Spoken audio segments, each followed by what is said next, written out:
Welcome back to It Feels Like Magic, everyone, the podcast where I experience 4Kids Winx for the very first time and share my experience with you all. We're now on our 7th episode. Thank you to everyone who stuck around, and I hope you enjoy this latest installment.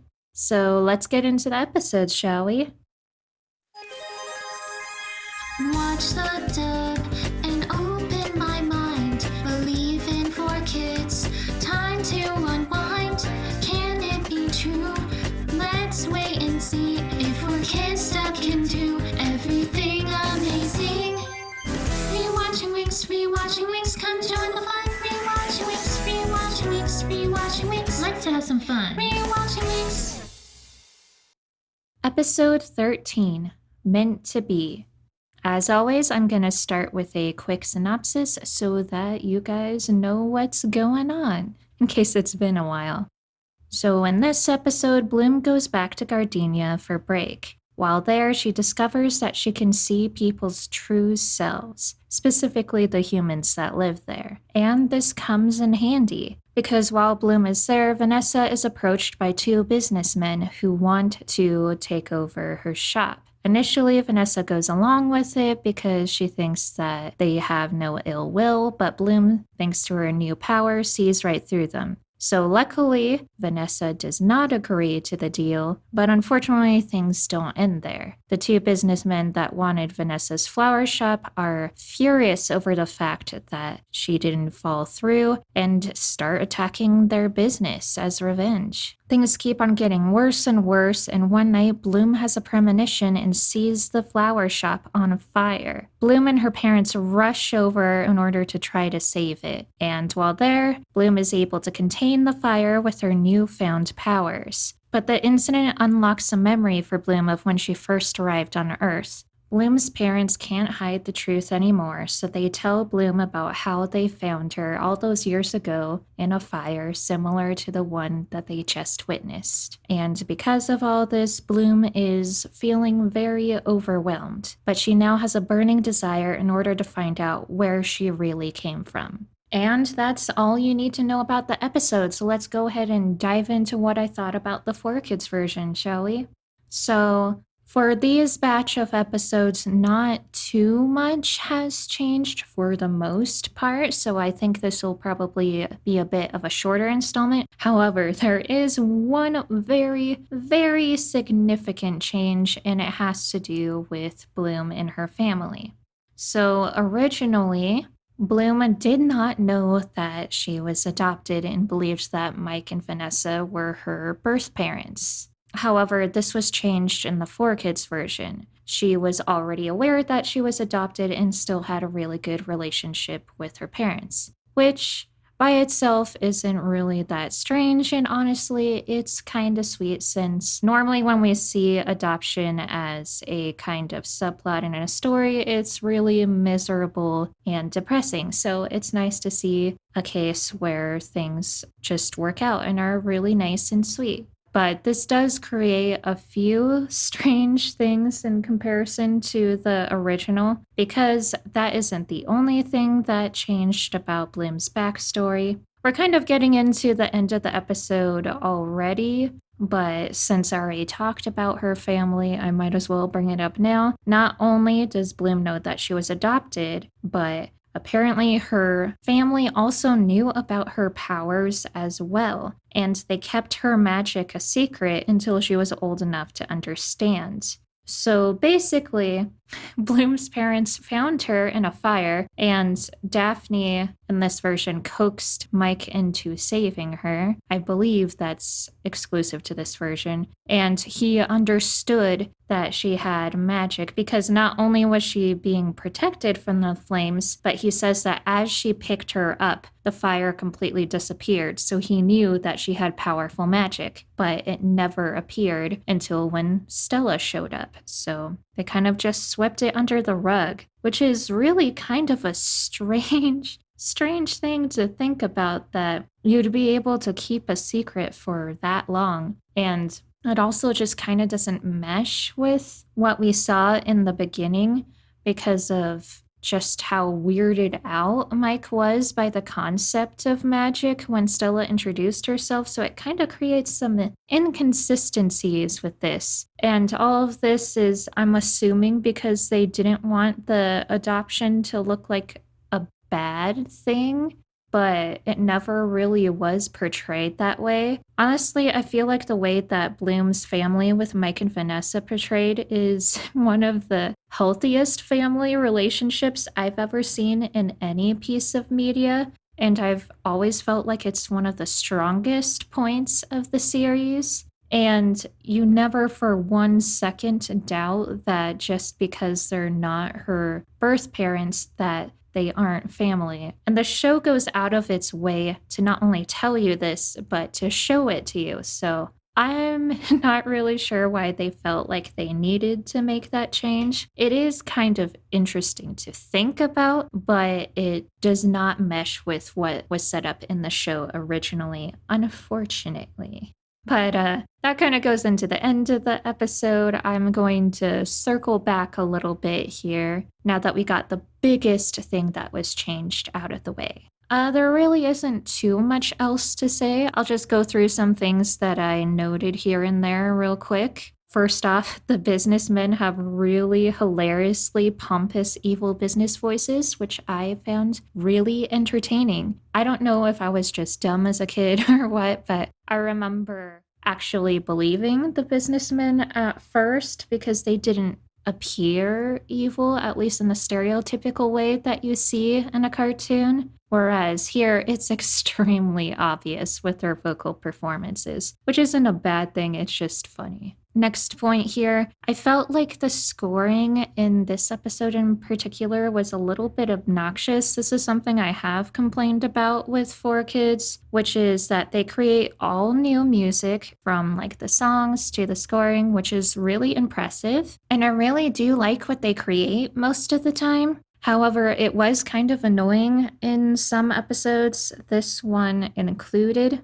because for whatever reason, 4Kids feels like they cannot have even a single moment of silence when it comes to the musical score, which can get very distracting, especially considering the fact that they don't take the simplistic approach. It's always very exaggerated and in your face, kind of similar to something that you'd see in Looney Tunes. And honestly, I felt like they toned it down quite a bit for the past few episodes, so I haven't been complaining about it, but it was distracting me in this episode in particular. It just felt like musically it was all over the place, but hopefully that won't be the case in the future. But speaking of music, we also got 2 new original songs. I haven't looked up the title of the songs yet, but I'll put them on the screen. I don't have too much to say about them. They were just really simple but sweet songs that were used to show the relationship that Bloom has with her parents. On the topic of the second song, it plays after Bloom and her parents have that talk about where she really came from and her powers and all that. And it goes over a montage that shows how she, Mike, and Vanessa became a family over the years. And this scene is one that always makes me cry whenever I rewatch it in the original. However, that wasn't the case here. I'll have to go back and check. I'll let you guys know in editing if I'm correct. But I believe they shortened the montage considerably for this. And then on top of that, the song that they did add, although by itself I have no issue with the song, I feel like it doesn't do the scene justice enough because when the montage plays, you're only focusing in on the song because of just how loud and busy the instrumental is, whereas originally it was a softer accompaniment so that you could focus in on the emotions and the images that are being shown to you. So it really starts to seek in just how special Bloom's family is to her. Whereas I didn't really get that feeling here, which was a bummer because, like I said, I always cry when I see this scene because it feels so genuine and sincere. And I just did not get that here, which was unfortunate. It works fine enough as a scene, but to me, it pales in comparison to the original, personally. I'm just about done, I guess, with notes for this episode. However, I did forget to mention one thing, which is the whole Bloom realizing that her parents knew about her magic all along plot, that thing. Another reason why I thought it was weird that they made that change is because originally Bloom has this kind of emotional breakdown because she realizes that she was adopted and thought that maybe her parents didn't care for her as much as she thought that they did, which makes sense. It obviously wasn't true, and they showcase that. But the reason why she's upset in this version is because they hid the fact that they knew about her magic for all these years. And Bloom thought that maybe they did that because they thought that she was weird or abnormal, which once again, I guess it does make sense, but it just feels unnatural and forced to me personally. And I just don't think that that big change they made paid off in the big run in terms of the storytelling, be it this scene or how we were introduced to Bloom's family in the first few episodes. So that's all for this episode. Overall, I enjoyed it well enough. There were some robotic lines during Mike's performance, which was kind of funny since he had such intense scenes in this. But it was harmless enough, although, like I said, I do kind of have an issue with the way that they changed out the knowledge that Bloom discovers this episode. It just doesn't work out as nicely in my opinion, but to each their own, I suppose. So now that we're done with this episode, let's go ahead and get into the next one. We are the Winx. Episode 14, Witch Trap. Here's a quick synopsis so you know what's going on. Bloom is frustrated over not being able to control her powers and is now on a mission to discover her true origins. She and Sky plan to break into Cloud Tower in order to find answers. But unfortunately, Riven, who now works for the Tricks, overhears this and reports it to them. Now that the Tricks are aware of their plan, they decide to use this to their advantage in order to try to steal Bloom's power. Meanwhile, Murda and Lucy get into a fight again, and Lucy basically ditches her as a friend. Because of this, Murda is determined to show the Tricks for who they really are, and she casts a spell in order to spy on them. And she discovers their evil plan to steal Bloom's power. So she goes out of her way in order to tell Bloom the truth. But unfortunately, she was a bit late. The Tricks are able to trick Bloom into believing that she's actually related to the ancestral witches. However, shortly after, Murda tells Bloom the truth, but in the process, she ends up getting cursed by the Tricks and transformed into a mere pumpkin. And that's all you need to know for this episode, so let's get into some of these notes, shall we? Once again, not too much to say about this one, at least in terms of funny dialogue and things like that. Just some minor changes here and there. There was one thing they added that I found pretty interesting, however. When Sky is planning to break into Cloud Tower and getting help from the specialists, we learn that it's going to be a full moon. And in this universe, witches' powers are doubled whenever there's a full moon, which was never mentioned in the original. And honestly, I don't think it makes that big a difference in this episode. However, I just thought it was a really fun thing to add in order to feel like we're actually in this world with them. On a funnier note, we still got Puppy Dog and Stiletto going strong with Riven and Darcy. I still can't believe that they got away with doing that in this show, given the dynamic that those two have.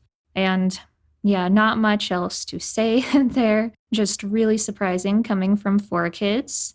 But again, there was one thing I was baffled by that 4Kids did a little bit differently. I talked about this moment in a video I made going over the darkest moments in Winx Club, but there's a scene in this particular episode which really is extremely dark if you think about it. Bloom is trying to figure out the origins of who she truly is and is really insecure and scared. And then the Tricks make Bloom believe that she's actually related to the ancestral witches, the same witches who essentially, not technically, but essentially destroyed her entire planet and presumably killed her entire family, which is extremely messed up, if you ask me. And then on top of that, once Bloom discovers this information that she believes to be true, she completely breaks down and tries to confide in Sky, someone who she trusts and really appreciates. And when she tells Sky this information, he backs away from her and seems to be afraid of her. And they kind of are just on bad terms, and Sky just leaves and Bloom's on her own inside Cloud Tower or in the forest or wherever she was left. It happened on screen, so I'm not sure. But that is pretty darn emotionally intense, if you ask me, and really kind of adds some dimension to these characters because you'd assume that Sky would be on Bloom's side no matter what.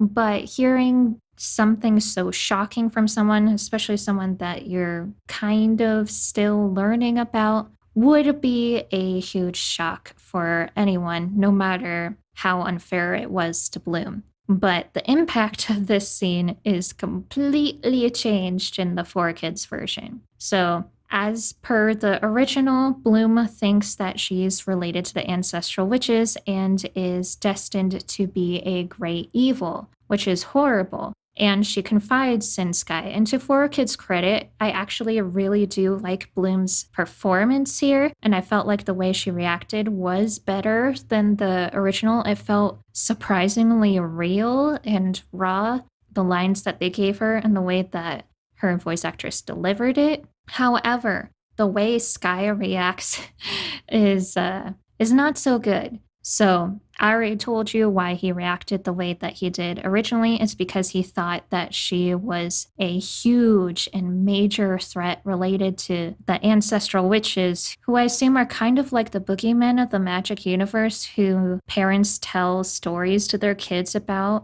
in order to scare them into being good, like that level of evil. So it made sense why he reacted the way that he did. However, in this version, Bloom only tells Sky that she's actually a witch, and he has the exact same reaction. Which, don't get me wrong, that is a little bit shocking. But man, this is really showing off the witch prejudice that I was talking about in the last episode that we had. Witches are like the ultimate evil in this universe, apparently, and just being one, it doesn't matter who you are or what you do, is apparently worthy of that much of a horrible reaction from Sky, which I thought was extremely shallow and really messed up that he reacted that way when all she said is that she was actually a witch. I really hope that the Murda subplot kind of alleviates this in the 4Kids version and we start hearing more good things about witches, because that was that was something. I was not expecting that. That's really kind of the biggest point that I have for this episode. Once again, I'll just go through a few more notes that I had. This isn't related to the 4Kids version specifically, but I just thought that it was cool how the Winx used their individual powers in order to find Bloom, because it really doesn't happen that often, even in the original seasons, and I really, really hope that we get to see more of that in the reboot that's coming up. And last point I guess I'll make is I forgot just how sweet Flora was to Murda after she gets transformed. And I feel like it was a really big missed opportunity not seeing them interact more later on. I think it would have been really cool to see them be friends or something after all this, considering just how well Flora took care of her and how similar they are. Honestly, Murda is kind of like the witch equivalent to Flora, so it makes sense on why they would just mesh really well together. And I guess that's about all I have to say about this episode. So it's about time to start wrapping up here. I don't know how long this is going to be, but notes-wise, I didn't really have too much to say for these episodes, unfortunately. For the most part, it followed things through, minus the two major plot points that I mentioned. I didn't really care for the way that things were changed. However, in terms of the greater narrative, it doesn't make that big a difference. I feel like it just weakened the story a little bit, which was kind of disappointing because it just felt unnecessary, which is kind of what 4 Kids is good for, unfortunately. But once again, I did enjoy watching these. It's been a while since I last got into them, and I truthfully really do love getting to go through the 4 Kids version of the series because not only did I grow up with Winx Club, but I did also grow up with 4 Kids too, just not Winx Club. And it feels like I'm getting to experience the series all over again for the first time, which is something that is really special. But yeah, I think I'm just getting a bit rambly at this point, so let's go ahead and start wrapping up. Thank you so much for sticking around and listening to me rant about 4 Kids Winx Club. Next time we visit the 4 Kids version of Winx Club, we'll be looking at episodes 15 and 16. So we really are making a dent here, folks. I can't wait to get to the end of the first season because I plan on doing sort of like seasonal recaps where I discuss how I feel about the season as a whole in terms of how 4 Kids executed it all, and it'll just feel like everything's more complete that way. I'll see you guys in the next one, and don't forget to keep a little magic in your life.